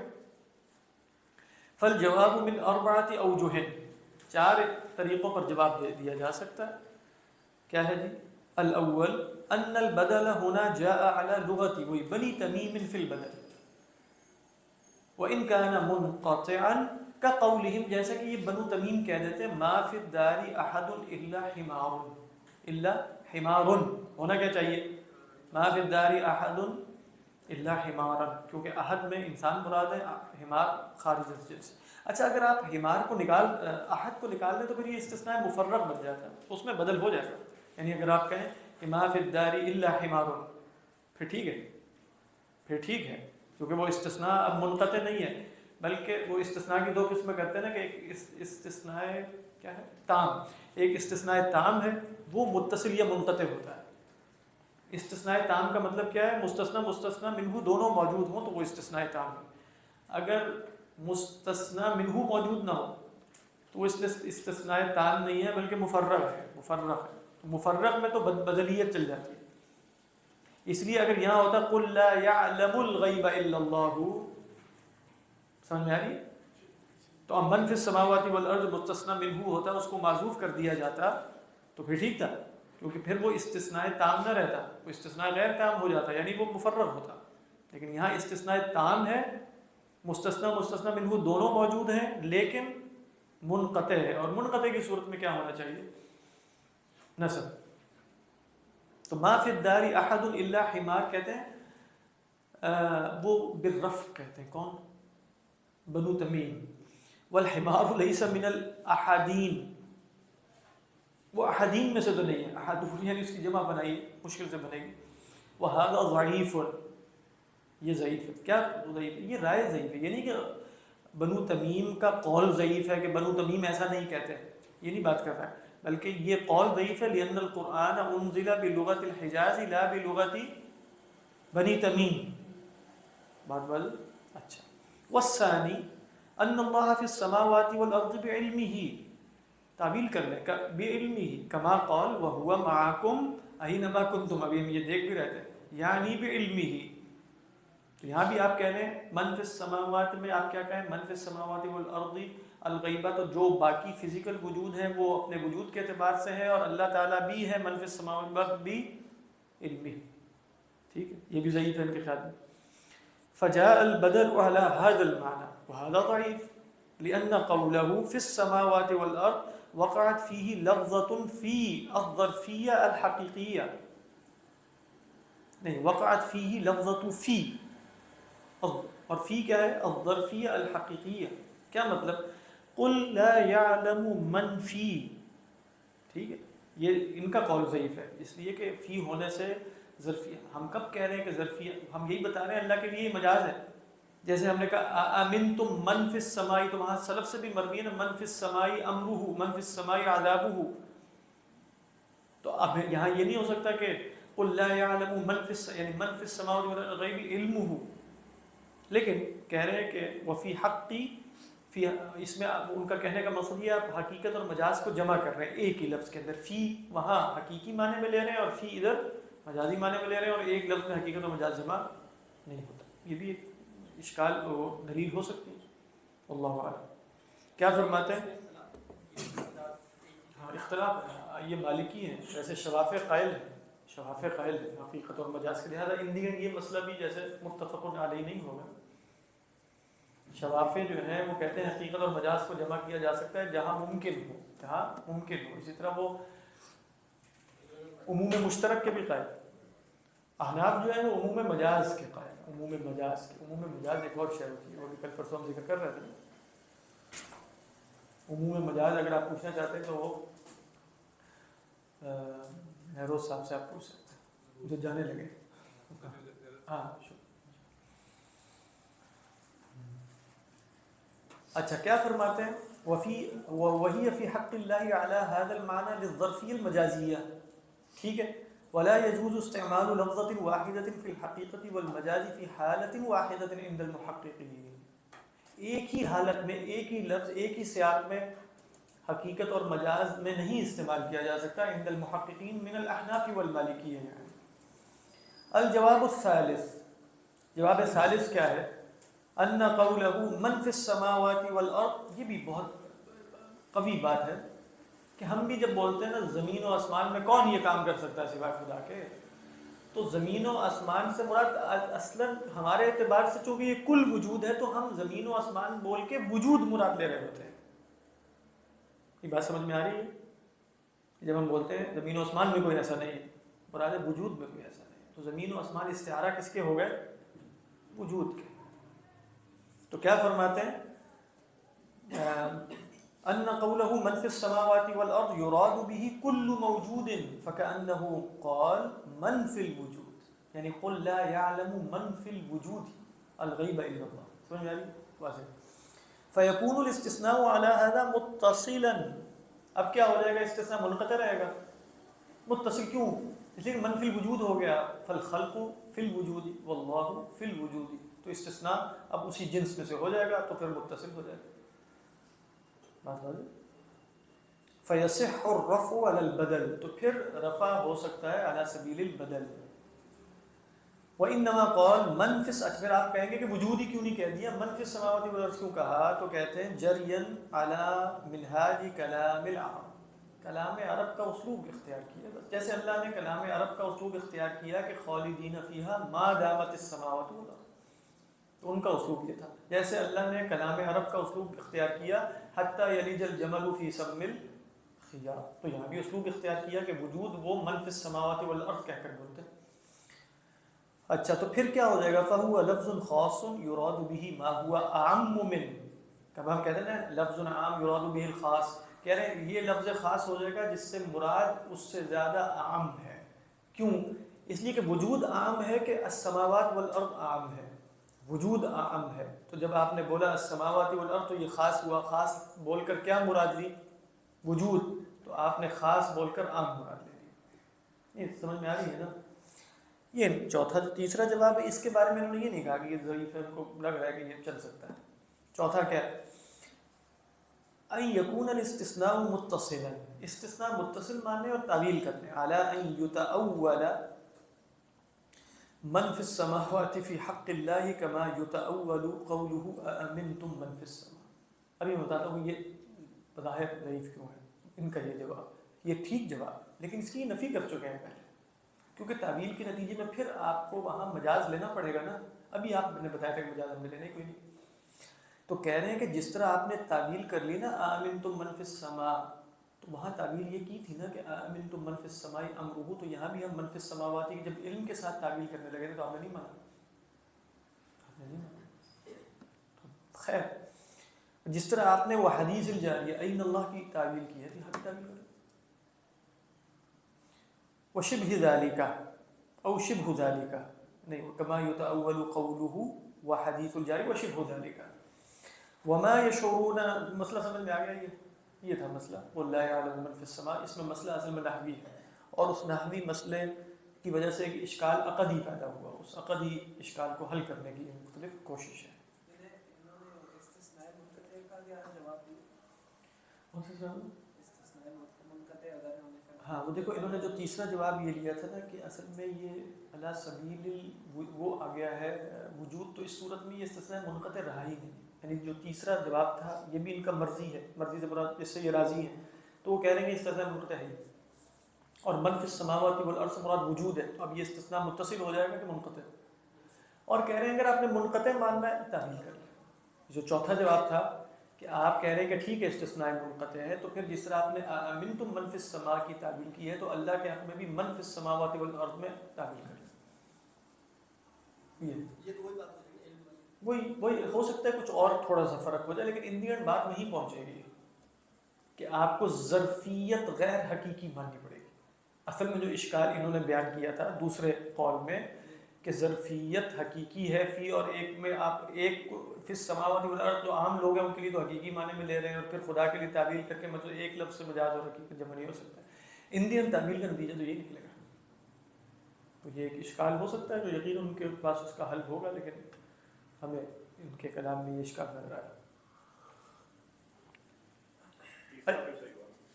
صحیح سے مراد خلاصہ یہ ہے کہ مطلب امام بیضاوی علیہ الرحمہ دوسروں نے کہا کہ یہ ضروری نہیں ہوتا کہ قرآن سارے کا سارا لغت حجاز پہ نازل ہے. انہوں نے کہا کہ قرآن مجید میں اور بھی مثالیں ایسی ہیں، جیسے ان ھذان لساحران. تو ان ھذان لساحران میں وہاں بھی ایک قبیلے کی زبان بیان کی جاتی ہے جو اللہ تعالیٰ نے ان ھذین نہیں کہا. ایک متواتر قرات ہے نا ان ھذان، تو کہتے ہیں یہاں بھی اسی طرح. وہ بھی لغت تمیمی ہے. اللہ عالم، یاد نہیں آ رہا کہ وہ لغت تمیم ہے کہ نہیں، لیکن وہ بھی مطلب عربوں کی مستند لغات میں سے ایک لغت ہے. اور یہ لغت حجاز، لغت حجاز نہیں، یہاں بھی اس طرح ہو سکتا ہے.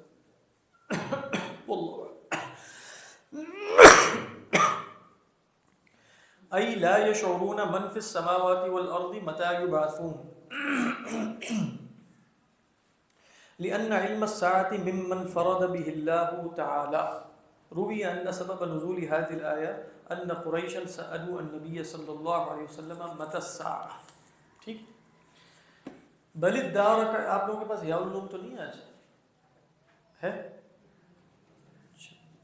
ٹھیک، میرے پاس بھی نہیں. میں نے کہا وہ چلے گئے ہیں تو بیضاوی کی بجائے ہم یا علوم پڑھ لیتے. پھر یہ پڑھ لیتے. ان کے بتایا صبح کہ وہ پیپر جو ہے نا وہ جلدی ہو گیا ان کا. آج پیپر تھا 11 بجے، تو ان کو 11:30 بلا لیا، تو وہ اس لیے چلے گئے. اگلا مسئلہ اور مشکل ہے نا، غریبدار کا علم فی الآخرہ. چلے خیر، یہاں تو مشکل نہیں لکھا، مطلب اقوال بہت سے ہیں، پڑھ لیتے ہیں.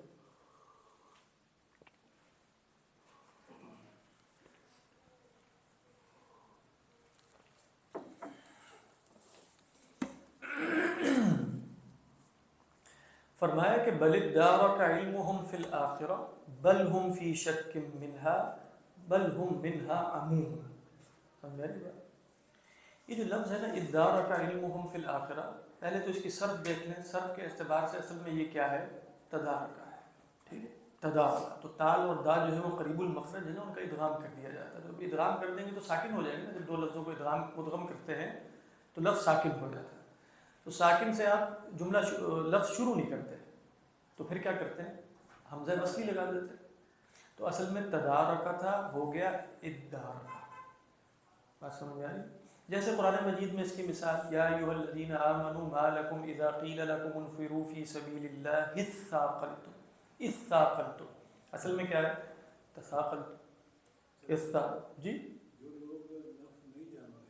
کیا نہیں جانتے؟ صرف. ہاں ہاں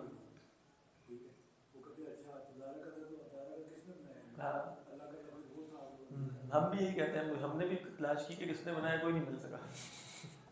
عربوں نے، یعنی خلاصہ کیا ہے، عرب اس طرح بولتے ہیں. لغت ہمیشہ یعنی گرامر سے لغت نہیں بنتی، لغت سے گرامر بنتی ہے. مطلب لوگ زبان بول رہے ہوتے ہیں، کوئی نہیں آتا پہلے کہ وہ آ کے بتایا کہ عربی زبان کی گرامر بنا کے اب آپ لوگ اس کے مطابق بولنا شروع کر دیں. زبان پہلے ہوتی ہے، پھر وہ لوگ سلیقے کے ساتھ بول رہے ہوتے ہیں. جب غیروں کو سکھانی پڑتی ہے یہ اپنی زبان کی حفاظت کے لیے، جب باہر سے لوگوں کی آمد و رفت ہو جائے تو پھر لوگ سوچتے ہیں کہ وہ قواعد و ضوابط بنا دیا جائے تاکہ ہماری وہ جو لغت عالیہ تھی وہ خراب نہ ہو جائے. تو آپ جانتے ہیں کہ کچھ کہتے ہیں کہ حضرت علی رضی اللہ تعالیٰ عنہ کے زمانے میں جیسے ابو الاسد ایک صاحب تھے، اسود انہوں نے جیسے یہ نقطے وغیرہ اور اعراب اور بعض کہتے ہیں کہ گرامر کے بانی بھی ہوئی ہے، یعنی علم نحو و صرف. وجہ کیا ہے؟ اموی زمانے میں اور پھر بعد میں اور اس سے قبل بھی فارسی بھی اسلام میں داخل ہو رہے ہیں، مصری بھی داخل ہو رہے ہیں، رومی بھی داخل ہو رہے ہیں. تو اب عربی زبان جو اپنی اصلی حیت اور حالت پر تھی وہ برقرار نہیں رہی. تو لوگ عجیب و غریب لحن کر رہے ہیں. یہاں تک کہ روایت میں آتا ہے کہ حضرت علی نے یا کسی اور نے ایک صاحب کو پڑھتے ہوئے دیکھا، وہ بڑی غلط براءۃ من اللہ ورسولہ، براءۃ من اللہ ورسولہ الی الذین عاہدتم من المشرکین. اس کے بعد کیا ہے؟ براءۃ من اللہ ورسولہ الی الذین عاہدتم من المشرکین. اس کے بعد وَأَذَانٌ مِّنَ اللَّهِ وَرَسُولِهِ إِلَى الَّذِينَ عَاهَدتُّم کیا ہے آیت سناؤ نا یار، سورۃ توبہ نہیں آتی؟ وَأَذَانٌ مِّنَ اللَّهِ وَرَسُولِهِ إِلَى الَّذِينَ عَاهَدتُّم، یعنی اس کے آخر میں آتا ہے أَنَّ اللَّهَ بَرِيءٌ مِّنَ الْمُشْرِكِينَ وَرَسُولُهُ أَنَّ اللَّهَ بَرِيءٌ مِّنَ الْمُشْرِكِينَ. ایک صاحب پڑھ رہے ہیں وہ بری من المشرکین و رسول ہے. انہوں نے دیکھا اس کو تو یہ کیا ہو رہا ہے، یعنی وہ لحن ایسا پیدا ہونا شروع ہو گیا عربی زبان میں کہ جس کی بنا پر معنی بالکل بدلنا شروع ہو گئے. پھر توجہ ہوئی کہ گرامر بنا لی جائے. تو لغت اس طرح بنتی ہے، گرامر بعد میں آتی ہے، لغت پہلے ہوتی ہے.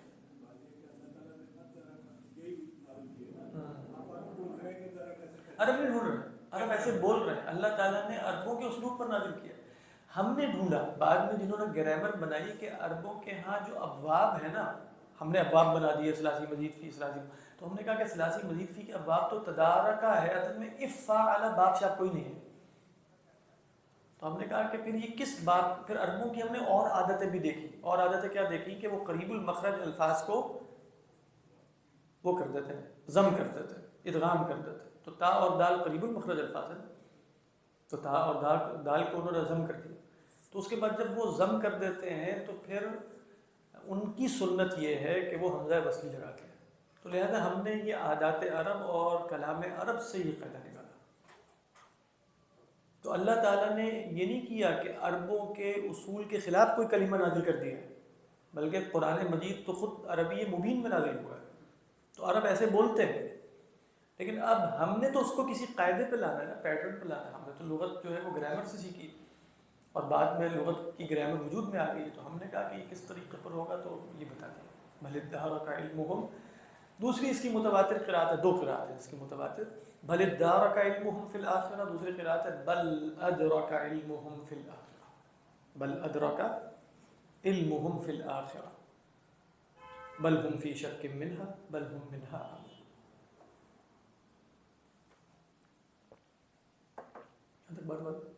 اگلی بات یہ کہ اس کا مفہوم کیا ہے. اس کے بالکل متضاد مفاہیم سلف سے مر گئے. یعنی ادارکہ کا ایک مفہوم ہوگا ان کا علم فانی ہو گیا، منتہی ہو گیا، ہلاک ہو گیا. ایک معنی آپ کو ملے گا ان کا علم بالکل کامل ہو گیا. سمجھ میں آئی؟ یعنی ادارکہ کے یہ دو مفاہیم لغت کے اعتبار سے. ایک مفہوم کیا ہے؟ تکاملہ. دوسرا مفہوم کیا ہے؟ تناہا، انتہا، فنیہ. کیسے؟ یعنی لغت سے کیسے نکلے؟ دیکھیں کہا کہ تدارک یتدارک کو اصل میں کہتے ہیں تدارک القوم. سمجھ میں آیا؟ تلاحق. تلاحق کا مطلب کہ ایک درک اصل میں کہتے ہیں پکڑنے کو. حتی اذا ادرکہ الغرق. دال راف کا کے اندر جو مادہ ہے وہ درک کا ہے نا، تو درک تو پکڑنے کو کہتے ہیں. حتی اذا ادرکہ الغرق فلما تراءى الجمعان قال اصحاب موسیٰ انا لمدرکون. اصحاب موسیٰ نے کہا کہ ہم تو پکڑے گئے. تو تدارک القوم کا کیا مطلب ہوگا؟ ایک تلاحق القوم، ایک آیا، دوسرا آیا، تیسرا آیا، چوتھا آیا، پانچواں آیا. اچھا جب اتنے سارے جمع ہو جائیں گے تو زیادہ قوی ہو جائیں گے. سمجھ میں آ رہی؟ الگ الگ لوگ اکیلے ہیں لیکن جب جمع ہو جائیں گے تو تکامل ہو جائے گا نا، قوت ہو جائے گی. تو ایک معنی ہوتا ہے تدارک القوم کا تقووا واکتملوا. تو پھر تدارک کا مفہوم ہوگا اکتمل. اکتمل یعنی اکتمل. دوسرا مفہوم ہوتا ہے تدارک القوم، یہ بھی عربی بولتے ہیں اور اس کا مطلب ہوتا ہے تتابعوا، ایک کے بعد دوسرے کا آنا لیکن فی الہلاک. ہلاکت میں ایک گیا، اس کے بعد دوسرا، دوسرے کے بعد تیسرا، چوتھا، پانچواں چڑھا. تو یہ کیا ہے؟ تدارک القوم اذا تتابعوا فی الہلاک. تو اب یہ بالکل اور معنی ہو گیا انتہا. بات سمجھ میں آ رہی ہے کہ نہیں؟ اچھا تیسرا معنی جو علماء جو سلف سے بھی ثابت ہے، مولانا جیسے امین حسن اصلاحی نے اس کو ترجیح دی ہے. تدارک کا مفہوم ہے تدارک یعنی تلاحق، ایک کے بعد دوسرا، دوسرے کے بعد تیسرا. ایک تو اس کے اندر قوت کا مفہوم ہے، ایک اگر اقوال کی ایک تو ہے نا قوم تدارک القوم، ایک ہے تدارکت الاقوال. اس کا مطلب کیا ہوگا؟ اضطربت، اقوال کا مضطرب ہو جانا. نہیں سمجھ میں آ رہی ہے یہ بات کہ نہیں؟ یعنی تدارکت الاقوال کا مطلب ہے ایک قول آیا، اس کے بعد دوسرا آ گیا، وہی آ رہے ہیں ایک کے پیچھے، تیسرا آ گیا، چوتھا آ گیا، وہ سب ایک جیسے نہیں ہیں. تو جب سب ایک جیسے نہیں ہیں تو ان میں اضطراب پیدا ہو جائے گا. تو تدارک کے لفظ کے اندر اضطراب بھی پیدا ہوگا. تو تین معنی ہوئے، یا تو تکامل ہے، یا فنا ہے، یا کیا ہے؟ اضطراب. ہاں وہ ایک اور معنی ہے. تدارک کا مطلب جیسے ہم ایک بات کہہ چکے تھے، اس کے بعد ایک اور بات لے کر آئے، وہ بھی اس کے اندر بھی جیسے درک کا مفہوم ہے کہ میں نے اپنی نکلی ہوئی بات کو پکڑنے کی کوشش کی ہے کہ اسی طرح منہ سے نکلا ہوا قول پکڑ کے، بلکہ اس کے پیچھے ایک اور قول میں نے روانہ کر دیا، تو میں نے اپنے قول کا تدارک کیا ہے. اس میں بھی اضطراب کا مفہوم آ گیا نا. اولا قلت شیئا ثم قلت شیئا آخر.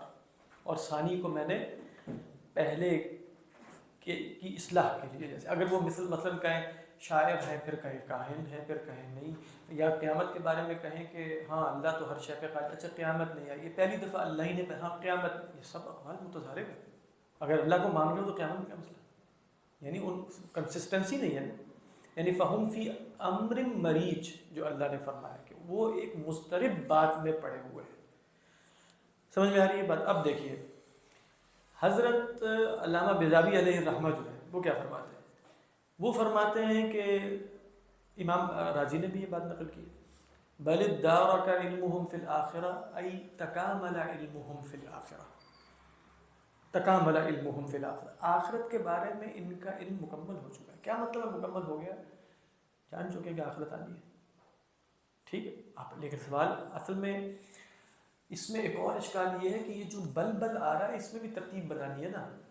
تو اب وہ ان کا علم بالکل مکمل ہو چکا ہے تو پھر شک میں کیسے ہے؟ وہ آگے تو آ رہا ہے بل ہم فی شک منہا بل ہم منہا امون. تو اس کا جواب یوں دیا کہ تکامل علمہم سے مراد ہے تکاملت اسباب العلم. علم کے جو اسباب ہیں نا، جن کی بنا پر انہیں علم حاصل ہو جانا چاہیے، وہ تو پورے کے پورے موجود ہیں. یعنی قیامت کے دلائل اللہ تعالیٰ قائم کر چکے ہیں. ابھی ماقبل بھی قیامت ہی کے دلائل تھے، اللہ کی قدرت اور علم کا بیان ہے. تو علم کے اسباب کامل ہیں، لیکن پھر کیا ہے؟ بل ہم فی شک منہا بل ہم منہا عمون. تو تدارک بل ادارک علم سے مراد ہے بل تکاملت اسباب العلم التي توجب لهم العلم بالبعث. لیکن ایسا ہوا نہیں ہے. اسباب علم کامل ہے لیکن یہ مانتے نہیں ہیں. بل ہم فی شک منہا بل ہم منہا عمون. یہ بات سمجھ میں آ گئی؟ اچھا تدارک علمہم فی الآخرہ ادارک، ابھی وہی میں معنی رکھ رہا ہوں تکاملا. حضرت عبداللہ ابن عباس سے کیا مروی ہے؟ وہ کہتے ہیں تدارک علمہم فی الآخرہ، ہم علمہم فی الآخرہ کو فی کو با کے معنی میں یہاں لے رہے ہیں، فی کو ظرفیت حقیقی کے معنی میں نہیں لے رہے، جو بھی میں نے رائے بیان کی. وہ کیسے؟ ہم کہہ رہے ہیں آخرت کے بارے میں ان کا علم کامل ہو چکا ہے.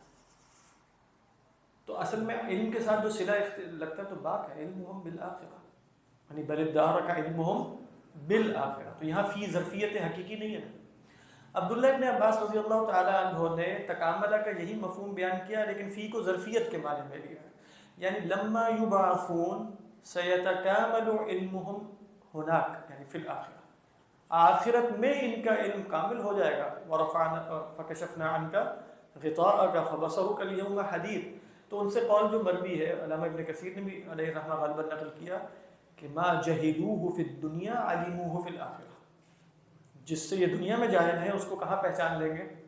آخرت میں پہچان لیں گے. تو وہ بھی تکامل کا ہی مفہوم دے رہے ہیں، یعنی وہ تکامل، لیکن التکامل سیکون یوم القیامت ای فی الآخرت. اب کیا ہے؟ بل ہم فی شک منہ، یعنی هذا العلم سیکتمل یوم القیامت سیعرفون حقیقت البعث بعد البعث ولکنہم الان فی شک منہا بل لیسوا فی شک منہا بل ہم منہا عمون. بالکل ہی غفلت میں، اندھے ہیں. بات سمجھ میں آ رہی؟ تو ابھی آگے بڑھنے سے پہلے دوسری قرات ہے نا، ادرک علمہم فی الآخرہ. اس کے بھی دو معنی کیے گئے ہیں. ادرک علمہم فی الآخرہ، ادرک یدرک، پا لینا.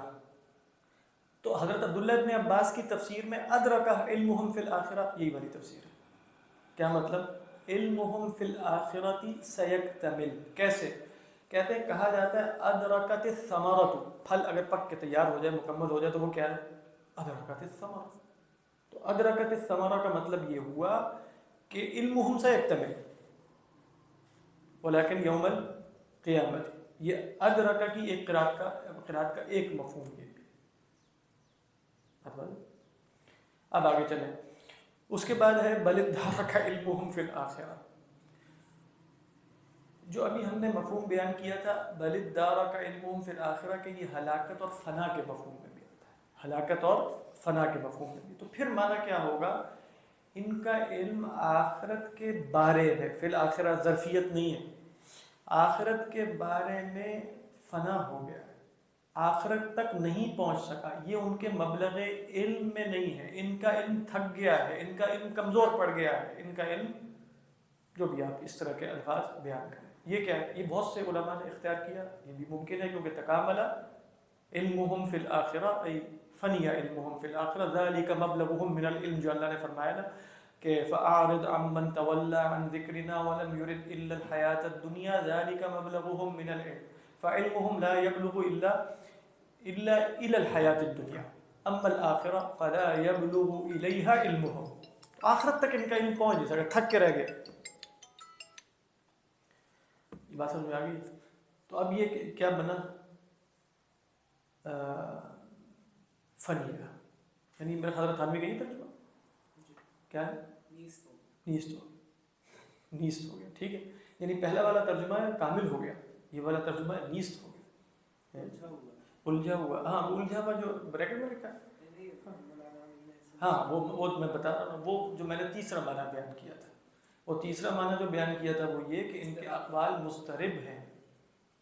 تو وہ بل ادارک علمہم فی الآخرہ، ان کا علم آخرت کے بارے میں الجھا ہوا ہے. بلکہ آخرت کے بعد میں عالم الجھا ہوا. کون الجھا ہوا؟ عالم بلکہ آخرت کے بعد میں عالم الجھا ہوا ہے. ہاں وہ بات تو ٹھیک ہے، فی الآخرہ سے مراد ہے فی باب الآخرہ. انہوں نے اس کو بالکل جیسے نہیں، بات تو بالکل ٹھیک ہے، لیکن عالم الجھا ہوا یا علم الجھا ہوا وہ بھی سکتے. ہاں میرا تو خیال ہے علم ہونا چاہیے. ان کا کہنا ہے اچھا یہ ایک ترجمہ ہے بلکہ گم ہو گیا، یہ بھی فنا. ہاں یہ بھی فنی والا ہے، یعنی جیسے بالکل انہیں کوئی خبر ہی نہیں ہے اس کی، گم ہو گیا، نیست ہو گیا، تھک گیا، فلاں فلاں، یہ سب ایک ہی ہے. اور ایک اور بھی، بلکہ آخرت کی منزل میں رفتہ رفتہ انہیں پورا علم ہوگا. جو حضرت عبداللہ بن عباس کا، یعنی تدارک کے اندر جو ہے گویا انہوں نے کہہ دیا کہ یہ درجہ بدرجہ چڑھیں گے، وہ تفاعل ہے، اور آہستہ آہستہ ان کا علم مکمل ہو جائے گا، یعنی پہلے مریں گے، پھر قیامت، برزخ میں جائیں گے، پھر قیامت. لیکن ان دین ترجمہ کیا بن رہا ہے؟ بل ادارک ای سیتکامل علمهم فی الاخرہ شیئا فشیئا. وہی جو حضرت عبداللہ بن عباس کا ما جہلوہ فی الدنیا عرفوہ فی الاخرہ. اب آپ دیکھ رہے ہیں کہ وہ ساری لغت کے اعتبار ہی سے ہیں کہ آہستہ آہستہ کیا بتایا، کس کا ترجمہ ہے؟ محمد حسین نجفی. اچھا محمد حسین نجفی کیا ترجمہ؟ بلکہ آخرت کی منزل میں رفتہ رفتہ انہیں پورا علم ہوگا. یعنی فی الآخرہ سے مراد ہے فی مدارج الآخرہ، فی درجات الآخرہ، فعلمہم سیتکامل فی درجات الآخرہ. تدارک کی وجہ سے، یعنی تدارک کے لفظ کے اندر ہے نا کہ تلاحق ہے، لحقہ ثم لحقہ ثم لحقہ ثم لحقہ، تو یہ تدارک کے اندر جو شیئن فشیئن کا ایک مفہوم پایا جاتا ہے. حضرت مولانا احمد رضا خان صاحب بریلوی کا کہتے ہیں کیا ان کے علم کا سلسلہ آخرت کے جانے تک پہنچ گیا؟ ہاں یہ ہے استفہام، سمجھ میں آ رہی، یعنی بل کے اندر یہ جو بل آ رہا ہے منقطع، اس کے اندر استفہام کا مفہوم ہے. یہ جو دوسری قرات ابھی ادرک علمہم فی الاخرہ، اس کی بھی سلف سے ایک تفسیر یہ کہ ادرک علمہم فی الاخرہ، کیا ان کا علم آخرت کے بارے میں گریسپ کر چکا ہے، پکڑ چکا ہے، کامل ہو چکا ہے. اسی طرح بل ادارک علمہم فی الاخرہ میں بھی استفہام بھی بنا دیا ہے، سمجھ میں آ رہی، یعنی بل جیسے ہم بھی کہتے ہیں علم مکمل ہو گیا، استفہام ہے نا، پھر خود ہی جواب دیا اللہ نے بل ہم فی شک منہا بل ہم منہا عمون. تو وہاں بھی ادرکا میں ایک ہے ادرکا، اور ایک ہے اسی سے، یعنی ادرکا کے اندر کیا لم یدرک کا مفہوم نہیں ہے، تو جو فرا ہے، فرا جو لغوی تھے انہوں نے کہا لم یدرک علمہم فی الاخرہ، ان کے علم نے آخرت کو نہیں پایا. وہی مفہوم ہے، ان کے علم نے آخرت کو نہیں پایا، یا کیا ان کا علم مکمل ہو گیا آخرت کے بارے میں؟ اس میں بھی نفی ہے، یہ استفہام انکاری یہ نہیں ہوا. بات سمجھ میں آ رہی؟ اب کافی ساری چیزیں جمع ہو گئی ویسے بات تو لفظت ابھی ایک آدھ رہتی تھی مجھے یاد کرنے سے. ہاں امام راضی علیہ الرحمہ نے کہا ہے کہ اس میں جیسے ابھی آپ نے کہا نا کیا ہو گیا، اس میں تحکم بھی ہو سکتا ہے، صرف سخریہ ہو. بل ادارک علمہم فی الاخرہ، کہ ان کا علم تو آخرت کے بارے میں بالکل مکمل ہو چکا ہے، سخریہ نہیں ہوا، جانتے کچھ نہیں، فارغ ہے بالکل. تحکم کا مفہوم بھی لیا ہے امام صاحب علیہ الرحمہ نے، جو امام راضی ہے. سخریہ ہے، بس طنز ہے. بل ادارک تحکم، ہا سے نہیں، ہا سے تحکم، یہ بھی مفہوم ہے. اور ادرک آخری بات جو مجھے یاد آ رہی ہے ورنہ بھول نہ جائے ساری بات، بل ادرک علمہم فی الاخرہ میں نے بتایا تھا نا ادرکہ کا ایک مطلب وہی ہے فنی تکاملہ، ادرکت الثمرہ. اچھا ادرک الزرع کا ایک مفہوم یہ بھی ہے کہ وہ کٹ کے ختم ہو گئی. ہاں ادرک الزرع کا ایک مفہوم ہے کہ وہ کٹ کے ختم ہو گئی یہ جو کھیتی ہے. تو جن لوگوں نے ادرکہ پڑھا ہے وہی متواتر قرات ہے بل ادرک علمہم فی الاخرہ، تو انہوں نے صرف تکامل کا مفہوم نہیں لیا، فنا کا بھی لیا، وہی والا جو ہم ادھر بھی لے رہے تھے. یعنی جو تدارک کے اندر فنا کا مفہوم لیا جا رہا تھا ان لوگوں نے یہاں بھی لیا بل ادرک ای انتہا وہلک علمہم فی الاخرہ. وہی بات بنے گی. تم کیا کہہ رہے تھے، کیا مفہوم لیا؟ بلکہ آخرت کے بارے میں ان کا علم انتہا کو پہنچ کر منقطع ہو گیا. ہاں وہی، یعنی ادرک الزرع کا اصل مسئلہ یہ ہے کہ انتہا کو پہنچ کے کھیتی کٹی ہے. ادرک الزرع انہوں نے ادرکہ لیا ہوگا نہیں، وہ تدارک کے اندر بھی اصل میں ایک مفہوم وہ تھا نا، یعنی تدارک کے اندر فنا کا بھی ایک مفہوم پایا جاتا ہے جو ہم نے دوسری رائے دیکھی تھی ادھر. امید ہے کہ میں نے کچھ رائے بیان کر دی ہوگی، اگر یہی تھی یا اور بھی کچھ تھا تو شاید ہو، لیکن خلاصہ آپ کو سمجھ میں آ گیا کہ بل ادارک علمہم فی الاخرہ میں بہت سے احتمالات ہیں. زیادہ قوی بات جو ہمارے ترجموں میں چل رہی ہے وہ فنا ہو گیا، نیست ہو گیا، نہیں پہنچ سکے، یا ان کا علم آخرت کے بارے میں کامل ہے، اسباب موجود ہیں لیکن یہ شک میں پڑے ہوئے ہیں اور اندھے ہیں. یہ دو قوی ہیں. اور مولانا امین اصغر اصلاحی نے جو بیان کیا ہے وہ بھی سلف سے ثابت ہے کہ ان کا قول مسترب ہے. یہ سب ممکن ہے، واللہ اعلم. اصل میں دونوں اعتبارات سے ہو سکتا ہے. یعنی وہ اس طرح تو تفسیر نہیں کرتے تھے کہ ادرکا وہ ہے 2 قراتیں ہیں، ایک یہ، ان سے مروی کیا ہے کہ تکامل علم.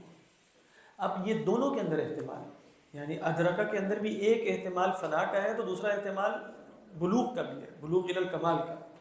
دونوں احتمال چونکہ موجود ہیں تو لہذا آپ کہہ سکتے ہیں کہ حضرت عبداللہ ابن عباس کی جو تفسیر ہے کہ ما جہلوہ فی الدنیا عرفوا یعلموہ فی الآخرہ، وہ یجری علی القراءتین، حضرت تفسیر یجری علی القراءتین. اللہ عنہ. اب یہ محسن صاحب جو ترجمہ کرتے ہیں اس کے بعد ان کے یہاں بھی ہوتا ہے کہ یہی معنی مراد ہے، ہر جگہ پہ تو نہیں ہوتا، میرا نہیں خیال یہاں اس طرح ہے. ہاں اصول سے مراد جتنی قوت سے شاید ان کا اصول ظاہر ہوا ہے اتنی قوت سے تو نہیں ہے قطعی دلالت. ہاں احتمال رکھتے ہیں واللہ عالم. مجھے نہیں یاد پڑتا، میں نے مقدمے میں قطعی الدلالہ کا اصول نہیں پڑھا ویسے، تدبر قرآن میں ہوگا لیکن شاید اس شد و مت کے ساتھ نہ. کیونکہ اس جگہ پہ انہیں اسی چیز سے مسئلہ ہوگا نا کہ یہ تارک اتنے مطلب آپ نے کیسے نکال لیں، یہ ایک ہی ہونا چاہیے. نہیں وہی بتائیں گے کہ آپ اس بات سے غور کریں گے. پیچھے سے بات اصل میں چل رہی ہے کہ آپ قل لا یعلم من فی السماوات والارض الغیب الا اللہ، اور قیامت کی بات ہو رہی ہے اور قیامت کے دلائل دیے جا رہے ہیں. تو اب اتنے قیامت کے دلائل دے دیے گئے ہیں تو قیامت تو بالکل واضح ہے، تو پھر ان کے قول کی حقیقت کیا ہے؟ یہ کیا کر رہے ہیں؟ ان کا علم کیا ہے؟ تو کہتے ہیں ان کا علم مسترد. یہ اصل میں کنسسٹنٹ نہیں ہے اپنے اقوال میں، کبھی ایک ہانکتے ہیں کبھی دوسری ہانکتے ہیں. تو لہذا ان کنسسٹنسی کی بنیاد پہ یہ شک میں ہے. اور بلکہ شک میں کیا ہے، یہ تو اصل میں حق کی تلاشی میں نہیں ہے، یہ درجہ بدرجہ اوپر. بل ہم منہا، یہ تو جیسے اس سے بالکل ہی اندھے ہیں غافل. یہی معنی جیسے کیا ہوتا ہے، یہ معنی جیسے کبھی ہو جائے گا، احتمال رہے گا دوسرا معنی کا بھی، لیکن جیسے ان کے ہاں آگے پیچھے کر کے یہی ہونا چاہیے. اللہ عالم. لیکن وہ نیچے انہوں نے لکھا ہوا نا کہ پتہ نہیں کیا کہا کہ تتابع علمہم پڑھ لیتے ہیں بل ادارکا، بلکہ ابھی تو ہم نے نہیں پڑھا لیکن یہ پڑھ لیتے ہیں. وزن ادارکا تفاعل، وہی ثم سکنت تھا وادغمت الدال واجتلبت الف الوصل. ٹھیک ہو گیا نا، وہ جو ہم نے کہا الف الوصل حمزہ وصلی لے آیا گیا اس کو جوڑنے کے لیے. والمعنى تتابع علمهم بالآخرة والتناهى إلى أن يكفروا بها. تتابع سے مراد ہے تناہا، متناہی اس بات پر ہوا، ختم اس بات پر ہوا کہ یہ اس کا کفر کرتے ہیں. او تناهى إلى أن لا يعلموا وقتها، یہ اور قول بل ادارك علمهم في الآخرة في وقت الآخرة. یعنی یہاں فی باب لیا ہم نے، بی کے معنی میں لیا، یہ کیا لے رہے ہیں؟ تناہا الى ان لا يعلموا، یہی ہے نا،